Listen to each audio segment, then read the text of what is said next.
hard to define, a Dreadnought is usually considered to be a ship that eclipses all other ships in size and in weaponry. Think, for example, the Executor Class Super Star Destroyers used by the Empire in Empire Strikes Back and Return of the Jedi. And although Dreadnoughts, and as they're often sometimes known, Super Star Destroyers, are usually considered to be vehicles of the Empire, the Rebel Alliance and the New Republic have, on occasion, especially in the Legends canon, also made use of them. So the most well-known Dreadnought used by the good guys is the Viscount Class Star Defender, and in my video, 5 Most Powerful Spaceships, I actually said that this was the 3rd most powerful ship in the galaxy, and I'll put a link to that if you guys want to watch it. And this was basically the New Republic's version of the Super Star Destroyer. It was 17 kilometers long, had over 5,000 offensive and defensive weapon systems, and could field over 100 starfighters. And as with most New Republic heavy ships, this was developed by the Mon Calamari, who also developed ships like the MC-80 Home 1 class cruiser. And it saw heavy use, particularly in the Yuzhan Vong War and against the Imperial Remnant. And this ship is so well known that a lot of people think that it's the only Dreadnought used by the New Republic, but this is actually not correct. There's also, for example, the Mediator class battle cruiser, which, although not the same beast as the Viscount, is a pretty strong ship in and of itself. And it's funny because you can tell it's a good guy ship because it's called a Mediator class ship, not like a Death Star or a Star Destroyer or a World Devastator like the Imperials like to use. Anyway, the Mediator ship line was also made by the Mon Calamari and was more or less an upgrade over their previous MC-80 type cruisers. So, like I said, it wasn't quite the same beast as the Viscount was, and it certainly couldn't take a Viscount head-to-head. It was still over 9 kilometers long, with a healthy amount of turbo lasers and starfighters. And like most Mon Cal cruisers, what really made this ship effective was the strength of its hull and its shield. So while it did lack some firepower when compared to the Imperial ships, it could take quite a beating and keep moving on.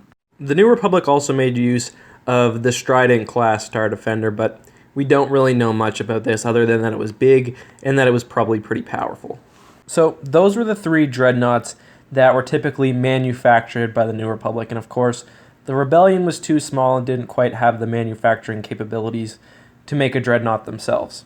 However, there were also some Dreadnoughts that were captured by the New Republic, and as I go on, I realize that I said that these were going to be Rebel and New Republic ships, but these have all been New Republic so far.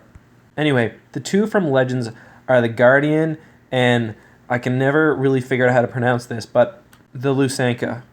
The Lusanka was particularly notable for being only the 2nd Executor Class Super Star Destroyer constructed, and for being the only Super Star Destroyer to fight another Super Star Destroyer, at least the only Executor Class Super Star Destroyer to fight another Executor Class. And this occurred in the Battle of Orinda. The Guardian was also an Executor Class Super Star Destroyer and was surrendered to the New Republic after it was captured by some ship thieves.